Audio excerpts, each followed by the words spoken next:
రంగసాయి సంస్థ 14వ వార్షికోత్సవ వేడుకలు సందర్భంగా ఆగస్టు 1వ తేదీన ప్రముఖ సినీ నటుడు తనికెళ్ల బర్నికి రంగసాయి జీవన సఫల్య పురస్కారాన్ని అందిస్తున్నట్లు రంగసాయి సంస్థ ప్రతినిధి బాదంగిర్ సాయి తెలిపారు. మంగళవారం విశాఖ ప్రెస్ క్లబ్ లో ఏర్పాటు చేసిన మీడియా సమావేశంలో ఆయన మాట్లాడుతూ ప్రతి ఏటా మాదిరిగానే ఈ ఏడాది కూడా రంగసాయి థియేటర్స్ అవార్డు 2024 అందిస్తున్నామన్నారు. ఈ కార్యక్రమానికి కళాభారతి ఆడిటోరియంలో నిర్వహిస్తున్నామని తెలిపారు. కళాకారులను అన్ని విధాల ఆదుకుంటేనే ప్రభుత్వం ప్రత్యేక దృష్టి సారించాలని కోరారు.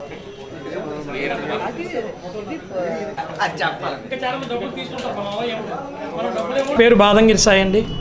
రంగసాయి నాటక సంఘం, రంగసాయి నాటక గ్రంథాలయం వ్యవస్థాపకుని. 2010లో రంగసాయి నాటక సంఘం అనే ఒక సంస్థని కేవలం నాటకాలని, మిమిక్రీని ప్రోత్సహించాలని ఈ సంస్థను ప్రారంభించడం జరిగింది మన వైశాఖి జల ఉద్యానంలో. ఇప్పటికీ ఆగస్టు 1కి 14 సంవత్సరాల వేడుకలు చేస్తున్నామండి. గతంలో ఎన్నో నాటకాలు, ముఖ్యంగా సురభి నాటకాలు 107 ప్రదర్శనలు, అలాగే అనేక పుస్తకాలు కూడా ఈ సంస్థ ద్వారా ఆవిష్కరించడం జరిగింది. అలాగే సుమారు 300 మంది కళాకారుని తయారు చేయడం జరిగిందండి, బాలబాలికల్ని. అదొకటి ఈ సంస్థ చేసి ఉంది.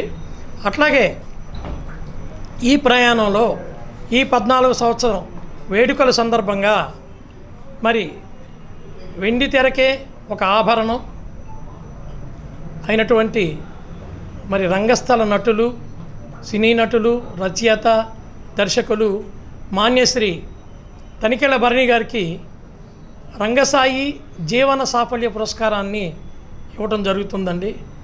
అలాగే ఉభయ తెలుగు రాష్ట్రాల్లో ఉన్నటువంటి రంగస్థల కళాకారులను ఒక 5గురిని ఎంపిక చేసి వారికి తొలి ప్రయత్నంగా రంగసాయి థియేటర్ అవార్డ్స్ అనేవి ఈ 2024 నుంచే ప్రారంభించడం జరుగుతుందండి.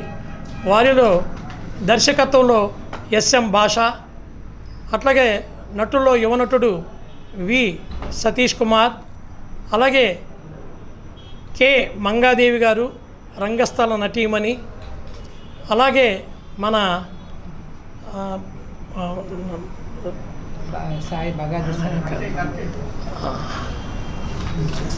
పరిషత్ నిర్వాహకులు నాటకరంగ ప్రోత్సాహకులు అయినటువంటి తాడేపల్లిగూడెం వాసి బుద్దాల వెంకటరామారావు గారిని ఈ సందర్భంగా అవార్డ్స్ ఇస్తూ, అట్లాగే అతి పిన్న వయసులో మరి విశాఖపట్నం బగాది నాయుడు గారి వారి మనవడు సాయి గారి అబ్బాయి అతి చిన్న వయసులోనే పౌరాణిక నాటకం నటిస్తూ మరి ప్రభుత్వ నంది అవార్డులు కూడా తీసుకోవడం జరిగింది. మరి ఆ అబ్బాయికి కూడా ఈ యొక్క అవార్డుని ఇవ్వడం జరుగుతుంది. అలాగే మరొక ప్రయోగం ఏంటంటే మన సీనియర్ జర్నలిస్ట్ అయినటువంటి అయ్యల సోమయాజులు రామజోగారావు గారు సంక్షిప్త భారతం అనే ఒక ఏకాంకిక నాటిక అండి, పౌరాణిక, దాన్ని ప్రయోగాత్మకమైనది.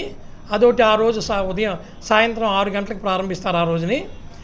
అయితే దాని రచన అయ్యల సోమయాజులు రామజోగారావు గారు, దర్శకత్వం శ్రీమతి గంటి సీతామహాలక్ష్మి, పర్యవేక్షకులు మన నవరసమూర్తి అండి. మరి ఈ కార్యక్రమంలో నగరంలో అందరూ పాల్గొంటారు. ప్రతి ఒక్కరు కూడా మరి విశాఖపట్నంలో ప్రతి ఒక్కరు కూడా పాల్గొనాలని నా మనవండి. అందరూ ఆహ్వానితులే అండి. ఈ ఏడాది మాత్రం ప్రత్యేకంగా ఒక లెజెండ్ తెలుగు సినీ ఇండస్ట్రీ కానీ, అదేవిధంగా నాటక రంగాన్ని కానీ రచయితగా ఎన్నో బహుముఖ ప్రజ్ఞాశాలి మన తనికెళ్ల భరణి గారికి జీవిత సాఫల్య పురస్కారాన్ని ఇవ్వడం జరుగుతుంది.